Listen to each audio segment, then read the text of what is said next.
দেখাবার জন্য ছাড়ো তোমরা।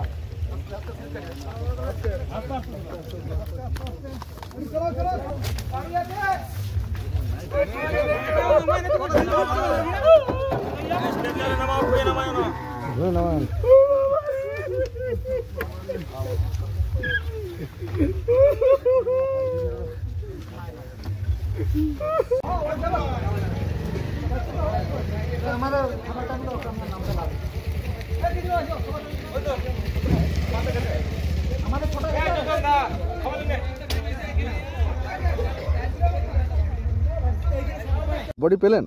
হ্যাঁ পেলাম, জাস্ট এই মাত্র পাওয়া গেল। কতক্ষণের চেষ্টায় পাওয়া গেল? মোটামুটি 8 থেকে 9 ঘন্টার চেষ্টা করে আমরা বডিটা শেষ পর্যন্ত রিকভার করতে পেরেছি।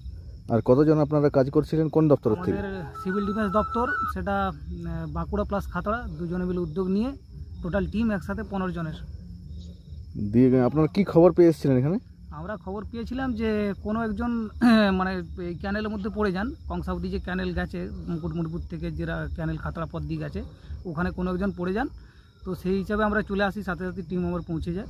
তারপর আমরা সাথে সাথে রেস্কিউ কাজ শুরু করে দিই।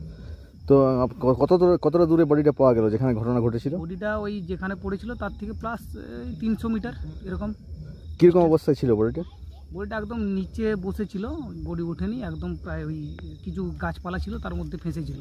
তো রাত্রেবেলায় আপনারা উদ্ধার কার্যে অসুবিধা তো প্রচুর, যদিও রেস্কিউ কাজ রাত্রেবেলা করার নয়, তবুও আমরা খুব প্রচেষ্টা নিয়ে যে এটা আমাদের তুলতেই হবে, তো সেইভাবে আমরা কাজটা চালিয়ে গেছি পুরো। আর জানে বাড়ির লোক খবর জানে এই ঘটনার?